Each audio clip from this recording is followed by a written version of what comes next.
Hi friends, ഇന്ന് ഞാൻ മഹാസ്കന്ദഷഷ്ടിയുമായി ബന്ധപ്പെട്ട് കുറച്ച് കാര്യങ്ങൾ പറയാനാണ് വന്നത്. ഒക്ടോബർ 27 സ്കന്ദഷഷ്ടി ദിവസം 6-ാം ദിവസമാണ്. ഇതിനു മുമ്പ് ഒരു വീഡിയോ വ്രതം തുടങ്ങിയപ്പോൾ ഞാൻ ഇട്ടിരുന്നു. അപ്പോൾ തുലാമാസത്തിലെ ഷഷ്ടി നാളിലാണ് നമ്മൾ സ്കന്ദഷഷ്ടിയായി ആചരിക്കുന്നത്. അപ്പോൾ ഇതിനെക്കുറിച്ച് എനിക്കറിയാവുന്ന കാര്യങ്ങൾ ഇതിന് മുമ്പൊരു വീഡിയോയിൽ ഇട്ടിരുന്നു. അതിന് നിങ്ങൾ ഓരോരുത്തരും തന്ന സപ്പോർട്ടിനും സ്നേഹത്തിനും നന്ദി. ഭഗവാനെക്കുറിച്ച് നമുക്ക് പറയാൻ കിട്ടുന്ന അവസരങ്ങളും ഭഗവാനെ പ്രാർത്ഥിക്കാൻ കിട്ടുന്ന അവസരങ്ങളും ഞാൻ എന്നാൽ കഴിയുന്ന വിധം ശ്രമിക്കാറുണ്ട്. അതിൻ്റെ ഭാഗമായുള്ളതാണ് ഈ വീഡിയോ കേട്ടോ.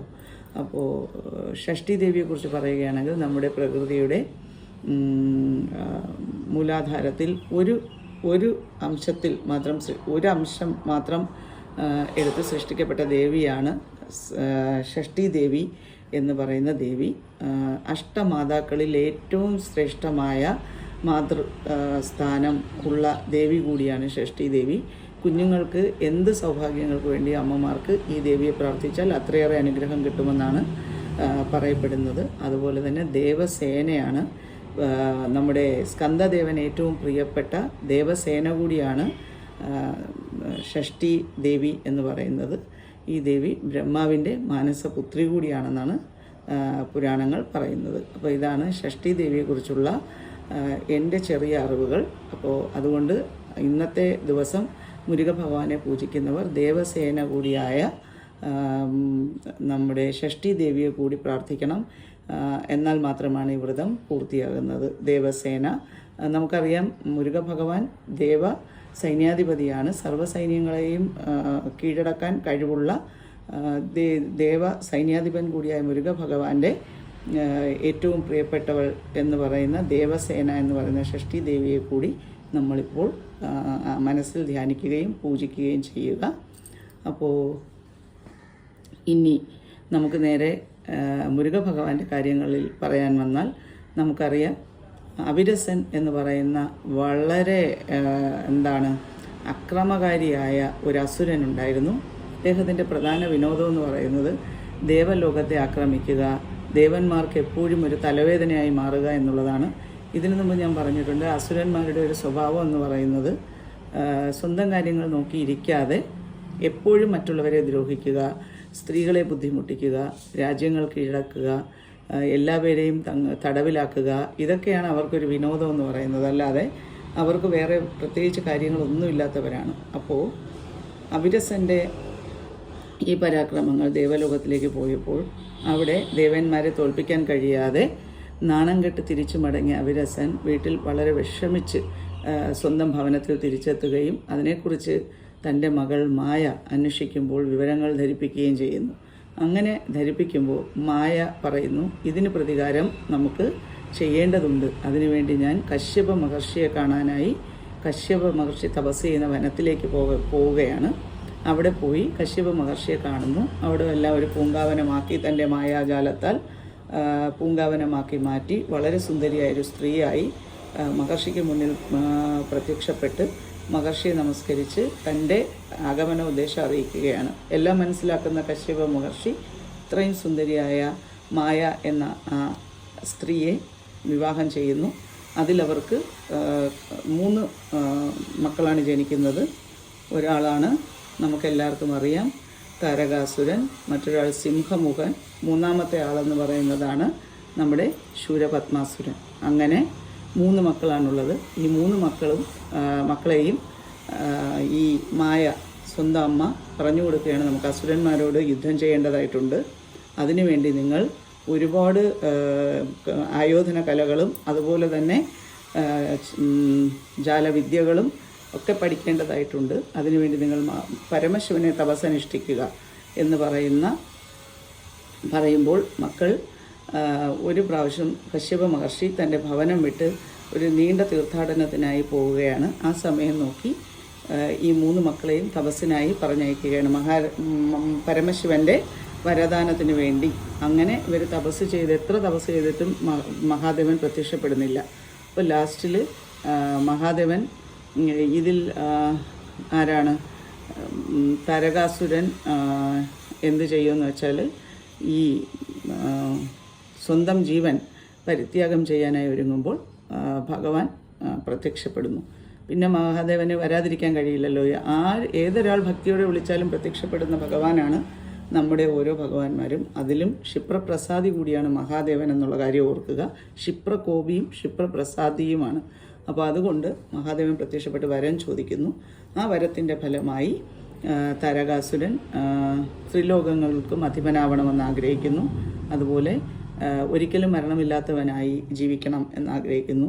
അപ്പോൾ ഭഗവാൻ പറയുന്നു, ഒരിക്കലും മരണമില്ലാതെ ആർക്കും തന്നെ ഈ ഭൂമിയിൽ, അല്ലെങ്കിൽ നമ്മുടെ മനുഷ്യജന്മം എടുത്തവനോ ആർക്കും തന്നെ അങ്ങനെ നമുക്ക് നമ്മുടെ ജീവൻ കളയാതെ ഒരിക്കലും ജീവിക്കാൻ കഴിയില്ല.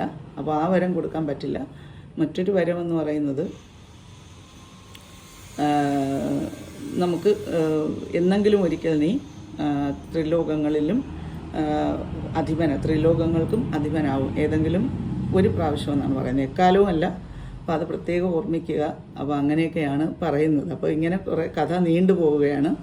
അപ്പോൾ നമ്മുടെ ശൂരപത്മാസുരൻ്റെ അടുത്ത് വരുമ്പോൾ ശൂരപത്മാസുരൻ വരം ചോദിക്കുന്നത് വേറൊന്നുമല്ല, എന്നെ വധിക്കുന്നത് മഹാദേവന് പിറക്കുന്ന അല്ലെങ്കിൽ ഒരു 7 വയസ്സിൽ കൂടുതൽ പ്രായമുള്ള 7 വയസ്സ് വരെ പ്രായമുള്ള ഒരു കുഞ്ഞ്, അങ്ങനെയുള്ളൊരു ബാലകനായിരിക്കണം എന്നെ വധിക്കേണ്ടത്, അല്ലാതെ മറ്റാർക്കും എന്നെ വധിക്കാൻ സാധിക്കരുത് എന്നുള്ള വരമാണ് ചോദിക്കുന്നത്. എല്ലാ വരങ്ങളും നൽകി മഹാദേവൻ അപ്രത്യക്ഷനാകുന്നു. ഈ 3 അസുരന്മാരും എവിടെ എത്തുന്നു? തിരിച്ച് സ്വന്തം ഭവനത്തിലേക്ക് എത്തുന്നു. അവിടെ എത്തുന്ന അവർ വീണ്ടും യുദ്ധത്തിൻ്റെ പുറപ്പാടുമായി ദേവലോകം കീഴടക്കാനായി യുദ്ധം ചെയ്യുന്നു. യുദ്ധം ചെയ്ത് ദേവന്മാരെ എല്ലാം തടവിലാക്കുന്നു. എല്ലാവരെയും തടവറകളിലാക്കി ഈ അഗ്നിദേവനെയും ഇന്ദ്രദേവനെയൊക്കെ പാറാവുകാരനും വെഞ്ചാമരം വീശുന്ന ആളും ഒക്കെ ആക്കി മാറ്റി ഇങ്ങനെ രസിച്ച് അങ്ങനെ ഉന്മാദ അവസ്ഥയിൽ ജീവിച്ചുകൊണ്ടിരിക്കുകയാണ് അവരുടെ ആ ഒരു അസുരൻ എന്ന് പറയുന്ന ആ ഒരു സ്വഭാവം എന്ന് പറഞ്ഞാൽ നമുക്ക് ഈ പുരാണങ്ങളൊക്കെ കുറച്ച് വായിക്കുമ്പോൾ മനസ്സിലാവും അവരെങ്ങനെയുള്ളവരാണെന്നുള്ളത്. അവർ സുഖലോലുപരായി ജീവിക്കാൻ ആഗ്രഹിക്കുന്നു എന്നുള്ളതിലുപരി എപ്പോഴും മറ്റുള്ളവരെ ദ്രോഹിച്ച് രസിക്കുക എന്നൊരു സ്വഭാവവും കൂടി അവർക്കുള്ളത് കൊണ്ട് തന്നെ അസുരന്മാർ എന്ന് പറയുമ്പോൾ തന്നെ അവരെ നമുക്ക് മനസ്സിലാക്കാൻ പറ്റും.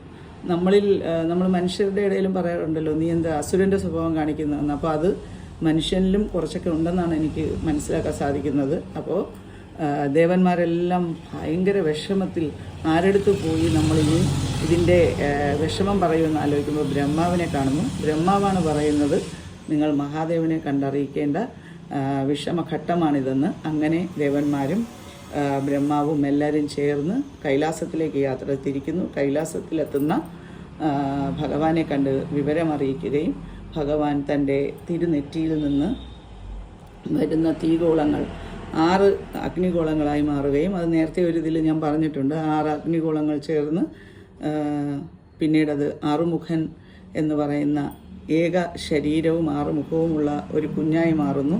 ഈ തീഗോളം അഗ്നിദേവനും അതുപോലെ തന്നെ വായുദേവനും ചേർന്ന് ഗംഗാനദിയിലെത്തിക്കുകയും ഗംഗാനദി അതിനെ ശരവണ കാട്ടിലെ ശരവണ പൊയ്കയിലെത്തിക്കുകയും അവിടെ കൃത്തികാ ദേവതമാർ അവരെ താലോലിച്ച് വളർത്തുകയും ഈ സമയത്ത് പാർവതീദേവി അവിടെ എത്തുകയും കുഞ്ഞിനെ കണ്ട മാത്രയിൽ തന്നെ മറോടണയ്ക്കുകയും അതുപോലെ സ്നേഹവാത്സല്യത്താൽ തഴുകുകയും ഒക്കെ ചെയ്യുന്നു. അങ്ങനെ ഈ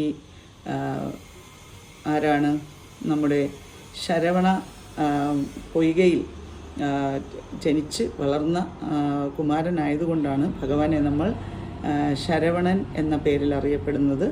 അപ്പോൾ സുബ്രഹ്മണ്യൻ എന്ന പേരിലും അറിയപ്പെടുന്നു. കാർത്തികേയൻ, കൃത്തികാ ദേവതമാർ നോക്കിയത് കൊണ്ട് കാർത്തികേയൻ എന്ന പേരിലും അറിയപ്പെടുന്നു. അതായത് ശത്രുക്കളെ തോൽപ്പിക്കാൻ കഴിവുള്ള എല്ലാ ശക്തിയുമുള്ള എന്ന അർത്ഥം വരുന്ന വാക്കുകളാണ് ഭഗവാന്റെ നാമധേയം. അപ്പോൾ നമുക്ക് ഇതെല്ലാം അറിയാം. തിരിച്ച് ഭഗവാനെ കൈലാസത്തിലേക്ക് കൊണ്ടുപോയി കൈലാസത്തിൽ ചെന്നതിന് ശേഷമാണ് ഭഗവാൻ നമ്മുടെ ശൂരപത്മാസുരനെ വധിക്കാനായി സൈന്യവുമായി പുറപ്പെടുന്നത്. അപ്പോൾ എത്രയൊക്കെ പറഞ്ഞാലും ശൂരപത്മാസുരനും സിംഹമുഖനും അതുപോലെ തന്നെ താരകാസുരനും ഒന്നും യുദ്ധം ചെയ്യാതെ കഴിവിൻ്റെ പരമാവധി അവരെ പറഞ്ഞ് മനസ്സിലാക്കാനാണ് ഭഗവാൻ ആദ്യം നോക്കുന്നത്. പക്ഷെ അവരാരും ഞങ്ങൾക്ക് യുദ്ധം ചെയ്തേ മതിയാവൂ, ഞങ്ങളൊരു ചെറിയ ബാലന് മുന്നിൽ തോൽക്കാൻ തയ്യാറല്ല എന്ന് പറഞ്ഞ് വളരെ അഹങ്കാരത്തോടു കൂടി യുദ്ധത്തിനായി ഇറങ്ങുന്നു. അപ്പോൾ ഈ തുലാം മാസത്തിലെ ഷഷ്ടി ദിവസം ഏകദേശം ഒരു ഉച്ചയോടുകൂടിയാണ് ശൂരപത്മാസുരൻ വൃക്ഷമായി മാറുന്ന ശൂരപത്മാസുരനെ വധിക്കുന്നു. വധസമയത്ത് ശൂരപത്മാസുരൻ തൻ്റെ തെറ്ററിയുകയും ഭഗവാനോട് മാപ്പ് ചോദിക്കുകയും ചെയ്യുന്നു.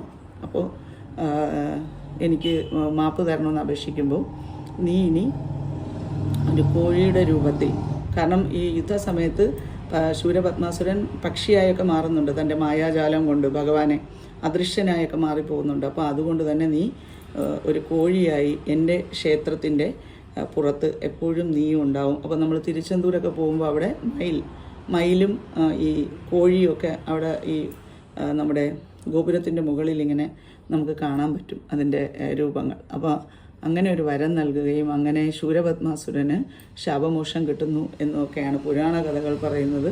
അപ്പോൾ ദേവസൈന്യാധിപനും അതുപോലെ തന്നെ സർവ്വവിജ്ഞാന പണ്ഡിതനുമൊക്കെയായ സുബ്രഹ്മണ്യ സ്വാമി നമ്മുടെ വീടുകളിൽ എത്തുകയും നമ്മളെ എല്ലാവരെയും അനുഗ്രഹിക്കുകയും ചെയ്യുന്ന ഈ മഹാസ്കന്ദ ഷഷ്ടി നാളിൽ ഞാൻ എൻ്റെ എല്ലാ ഫ്രണ്ട്സിനും ഹൃദയം നിറഞ്ഞ പ്രാർത്ഥനയും അതുപോലെ തന്നെ സ്നേഹവും അറിയിക്കുന്നു. അപ്പോൾ നിങ്ങൾ ഓരോരുത്തരെയും ഭഗവാൻ സമൃദ്ധമായി അനുഗ്രഹിക്കട്ടെ, ആയുരാരോഗ്യ സൗഖ്യം നൽകട്ടെ എന്നുകൂടി പ്രാർത്ഥിക്കുകയാണ്. ഞാൻ പറഞ്ഞ കാര്യങ്ങൾ, ഭഗവാനെക്കുറിച്ച് പറഞ്ഞത് എനിക്കറിയാവുന്ന ചെറിയ ചെറിയ അറിവുകളാണ്. അതിലെന്തെങ്കിലുമൊക്കെ തെറ്റുകുറ്റങ്ങളുണ്ടെങ്കിൽ എല്ലാവരും ക്ഷമിക്കുക. പ്രാർത്ഥന അത് മുടങ്ങാതിരിക്കുക. ദാനധർമ്മങ്ങൾ നമ്മളെ കൊണ്ട് പറ്റുന്ന ഒരാളിനെങ്കിലും ഒരു നേരത്തെ ആഹാരം അത് നമ്മൾ കൊടുക്കാൻ മറക്കാതിരിക്കുക. അത് നമുക്ക് ചെയ്യാവുന്ന ഒരു കാര്യം തന്നെയാണ്. അന്നദാനം മഹാദാനം എന്നാണ് പറയുന്നത്. ദാനങ്ങളിൽ ഏറ്റവും ശ്രേഷ്ഠമായുള്ളത് അന്നദാനമാണ്. ഒരാളിനെങ്കിലും നമുക്കൊരു ഫുഡ് കൊടുക്കാൻ കഴിഞ്ഞാൽ, ഒരു മിണ്ടാപ്രാണിക്കെങ്കിലും നമ്മൾ ഒരു ദിവസം ഫുഡ് കൊടുക്കാൻ കഴിഞ്ഞാൽ ഏതൊരു വ്രതവും ശ്രേഷ്ഠമാകുന്നത് അവിടെയാണെന്നാണ് ഞാൻ വിശ്വസിക്കുന്നത്. മറ്റുള്ളവരെ ഒരു കാരണവശാലും ദ്രോഹിക്കാതിരിക്കുക, സഹായിക്കാൻ കഴിഞ്ഞില്ലെങ്കിലും ദ്രോഹിക്കാതിരിക്കുക, എപ്പോഴും സ്നേഹമുള്ളവരായി തുടരുക. അപ്പോൾ എല്ലാവരെയും വീണ്ടും കാണാം കേട്ടോ. എല്ലാവർക്കും സ്നേഹം. Thank you so much. വീണ്ടും കാണാം. ഓം ശരവണ ഭവ.